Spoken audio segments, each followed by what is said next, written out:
Qui sont ces rois? Le roi du Nord est la Russie, je le prouverai dans un instant. Le roi du Sud représente les forces islamiques arabes. Le roi de l'Ouest est l'Amérique et le Royaume-Uni, qui seront dirigés par l'Antéchrist. Celui-ci forcera chaque personne sur terre à recevoir sa marque sur la main droite ou sur le front. Ceux qui refuseront seront décapités. Il y a le roi de l'Est, qui est la Chine, une superpuissance militaire qui ne craint ni ne respecte les États-Unis d'Amérique. Il y a 4 rois qui jouent à ce dernier jeu des trônes. Ils veulent s'asseoir sur ce trône, vous dominer et vous contrôler. Et sans Jésus-Christ dans votre vie, ils y parviendront. Qui est ce Dieu autour duquel les événements décisifs de l'histoire se dérouleront? Qui est-il? Ézéchiel 38:2. Fils de l'homme, tourne ta face vers Gog. Gog est un homme aujourd'hui. Cet homme est Vladimir Poutine. Magog est le pays de la Russie. Évidemment, le nom Russie n'apparaît pas dans les Écritures, mais l'emplacement géographique donné dans la Bible est d'une précision absolue. Relions les points dans les Écritures prophétiques. Si l'on se réfère à Genèse 10:2, il est dit que Magog est l'un des fils de Japheth, dont les descendants, selon les ethnologues, ont migré d'Asie mineure vers le nord, au-delà de la mer Caspienne et de la mer Noire, après le déluge de Noé. Le pays au-delà de la mer Caspienne et de la mer Noire est la Russie. Écoutez ce fait biblique et historique. Gog est un descendant d'Ésaü. Jacob et Ésaü avaient une relation très amère. L'amertume de cette relation s'est transmise de génération en génération. La crise actuelle au Moyen-Orient est une querelle familiale qui n'a jamais vraiment été réglée. Haman est un descendant d'Ésaü. Haman a planifié le premier holocauste au pays de Perse, qui est l'Iran moderne. Le complot a été découvert et détruit par la reine Esther. Les historiens reconnaissent que le grand-père d'Hitler était juif. Hitler est un descendant d'Ésaü. Des érudits juifs affirment que les 4 rois sont des descendants d'Ésaü. Rappelez-vous que leur objectif est de détruire le pays d'Israël et le peuple juif.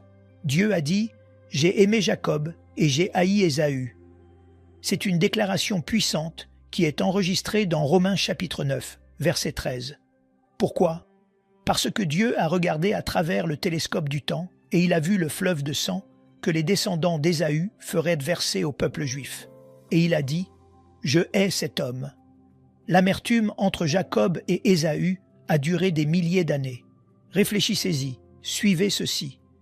Gog est l'homme, en tant que dirigeant de Magog, le pays qui est la Russie, décrit par Ézéchiel comme le prince en chef de Méchec et Tubal. Il y a 3 choses ici, un prince et 2 villes, Méchec et Tubal. L'expression prince en chef est traduite dans la Bible Nasbé par prince de Roche. Roche est la racine du mot moderne Russie. Gog est également lié à Méchec et Tubal, qui sont des variantes de l'orthographe de Moscou et Tobolsk, une région rurale de Russie. Par conséquent, le roi du Nord est la Russie, et le prince en chef aujourd'hui est Vladimir Poutine. Il essaie de reconstruire l'empire russe et il pense qu'avec cela, il pourra conquérir le monde. Qui sont les alliés de la Russie qui suivront la Russie dans l'invasion d'Israël? Ézéchiel 38, 5 et 6 énumèrent les 5 principales armées de cette invasion massive. La Perse, qui est l'Iran, a planifié le premier holocauste sous Haman. Haman a été pendu sur le gibet qu'il avait construit pour le peuple juif. Il y a un principe biblique selon lequel tout ce que vous faites au peuple juif, Dieu vous le fera exactement. Haman a construit un gibet pour y pendre le peuple juif, et lui et ses fils ont été pendus à ce gibet. Cela fonctionne ainsi. Je bénirai ceux qui te béniront, et je maudirai ceux qui te maudiront. C'était vrai à l'époque, c'est vrai aujourd'hui. Ce sera vrai pour toujours. Dieu le dit, et sa parole est éternellement vraie. Rendez gloire au Seigneur dans cette maison.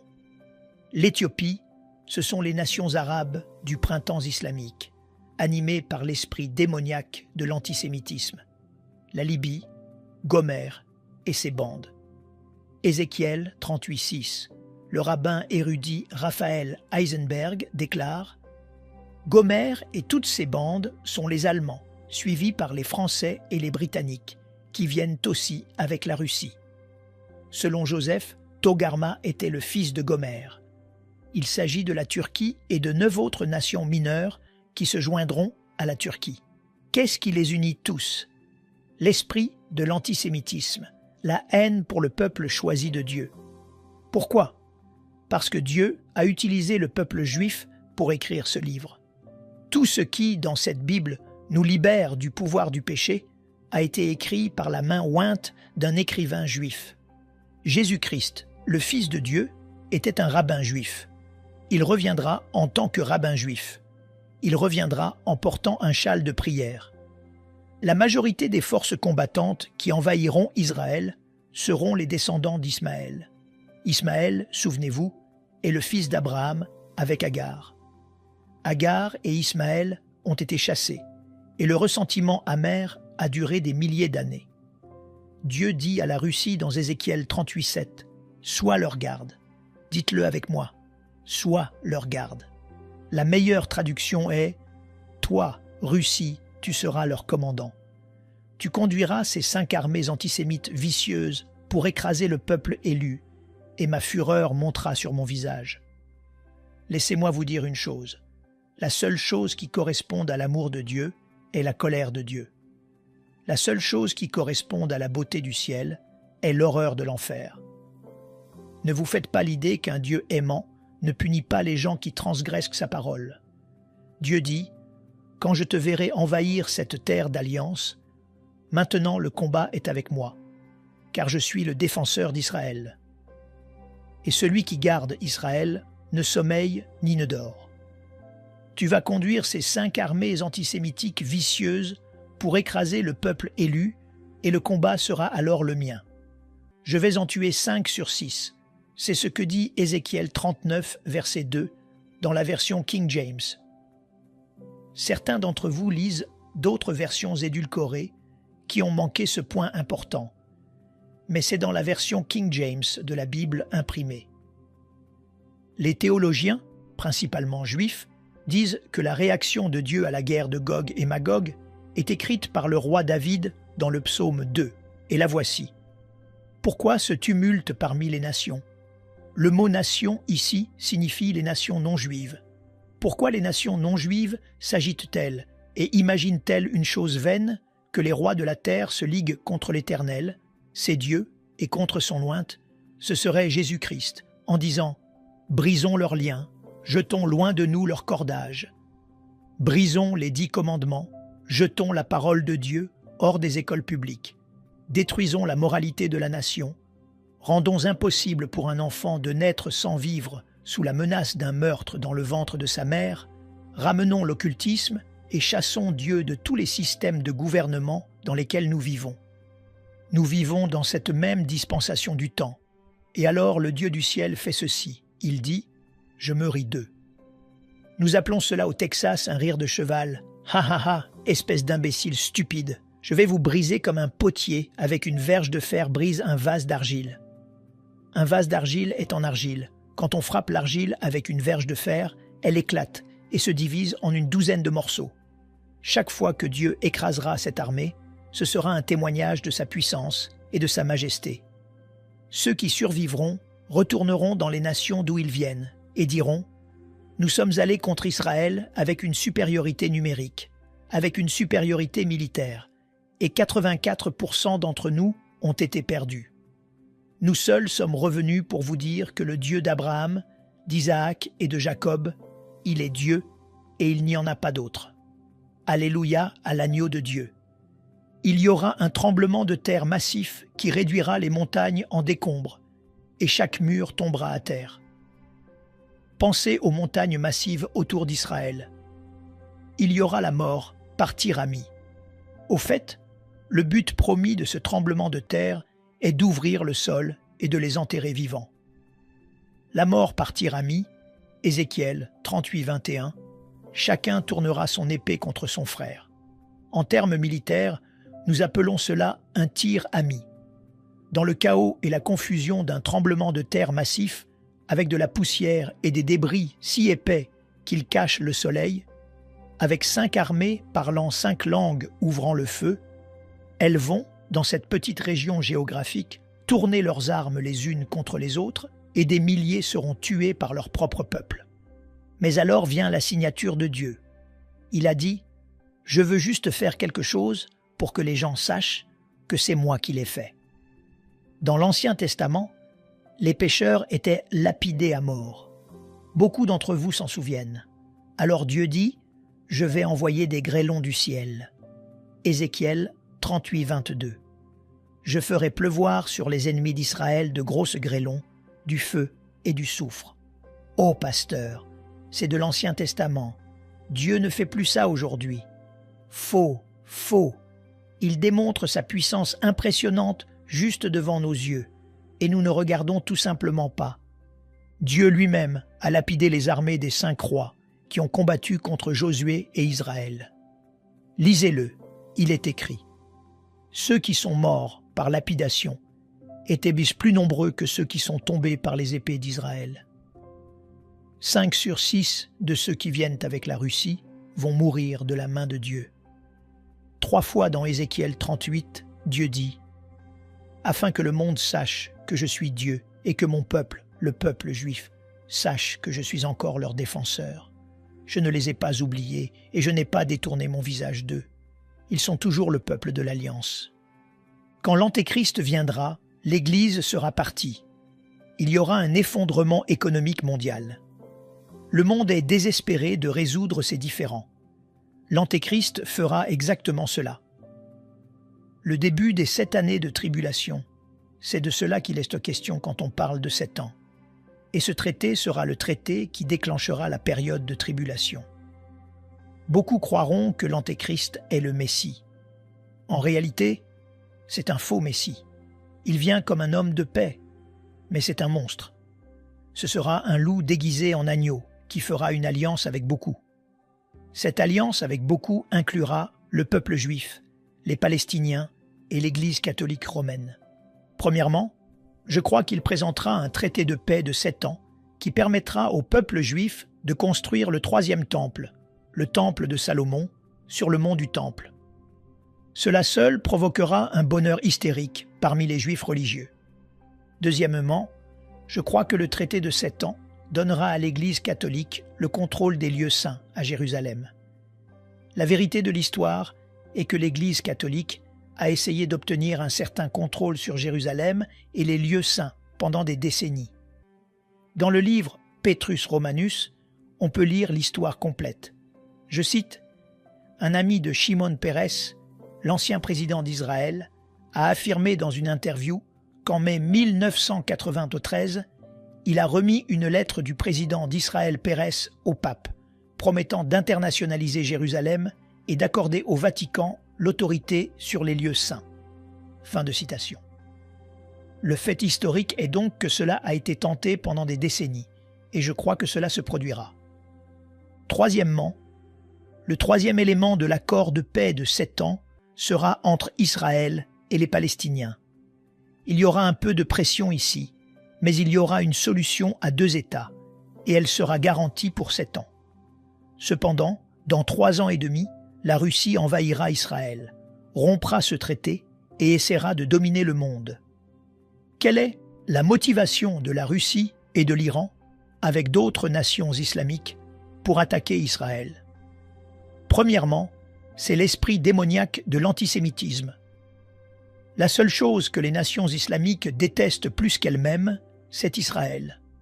La solution à 2 États n'arrivera pas tant que les États islamiques n'admettront pas par écrit qu'Israël a le droit d'exister, le droit de se défendre et le droit à des frontières défendables. Cela n'arrivera jamais jusqu'à ce que l'Antéchrist vienne et que l'enlèvement de l'Église ait eu lieu. La principale préoccupation de la Russie est de piller la richesse d'Israël, qui est actuellement le gaz et le pétrole.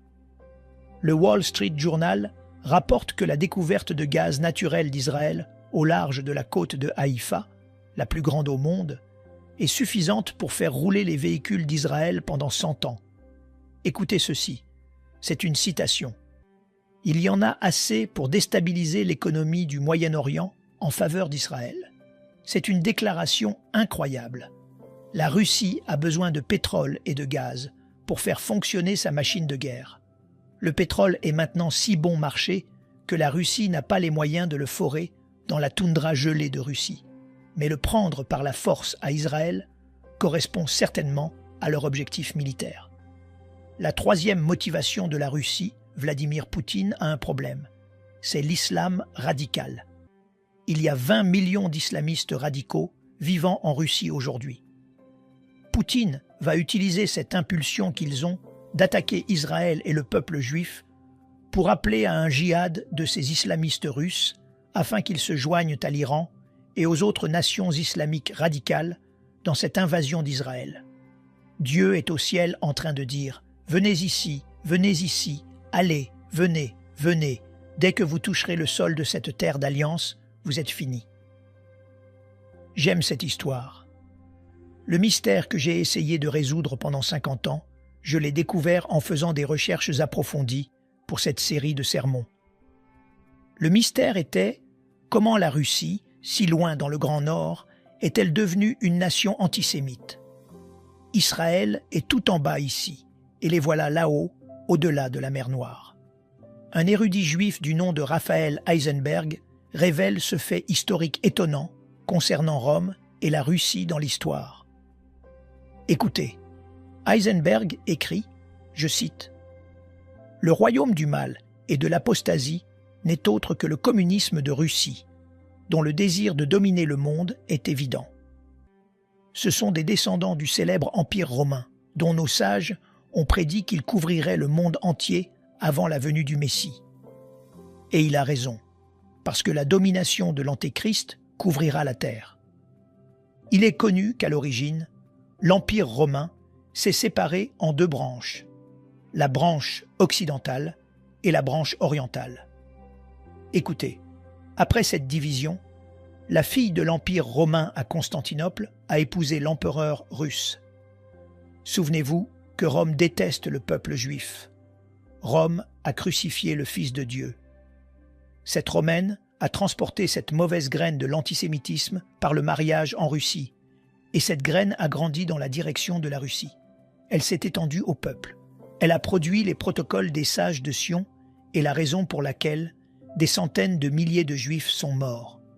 Les 4 rois, la Russie, l'Égypte, l'Union européenne et la Chine, ont 2 choses en commun: détruire le peuple juif et dominer le monde. Dieu dit « Je bénirai ceux qui te béniront et je maudirai ceux qui te maudiront. » L'Égypte a persécuté le peuple juif et Dieu a tué le premier-né dans chaque famille qui n'avait pas le sang de l'agneau sur la porte. Il a détruit leur économie en 1 semaine, leur bétail est mort dans les champs, leurs criquets ont mangé les récoltes.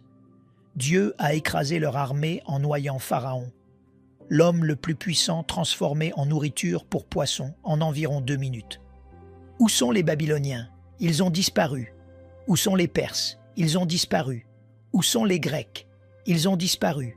Où sont les Romains? Ils ont disparu. Où sont ces nazis fous furieux qui ont suivi un diable vivant nommé Adolf Hitler? Ils ont disparu, enterrés dans le cimetière de l'histoire, et bon débarras. En conclusion, quand cela va-t-il se produire? Ézéchiel 38:8, dans les dernières années. Dites cela avec moi, dans les dernières années. Dans les dernières années signifie à la fin de la dispensation de la grâce. Daniel dit dans Daniel 12:4, Dieu parlant à Daniel, « Daniel, cache les paroles du livre et scelle-le jusqu'au temps de la fin. » C'est maintenant quand la connaissance augmentera considérablement. Augmentera considérablement signifie une explosion de la connaissance. Dieu dit par Daniel, « Quand il y aura une génération qui connaîtra une explosion de la connaissance, cette génération verra la venue du roi. Nous sommes cette nation. » Depuis les portes d'Éden jusqu'en 1900, les transports étaient les mêmes. Les gens montaient à cheval, en charrette. Puis sont venues les voitures, puis les avions, les jets. Nous avons eu cette explosion. La médecine était à peu près la même. Et maintenant, Nous avons tellement progressé en médecine au cours des 100 dernières années que nous avons dû redéfinir la mort parce que nous pouvons garder les gens en vie avec des médicaments et des stimulants. La communication était à peu près la même. Puis est venu le télégraphe, puis le téléphone, puis la télévision, puis la téléfemme. Quand cela arrivera-t-il? Dans les derniers jours, quand Israël rentrera chez lui en 1948. Quand cela arrivera-t-il?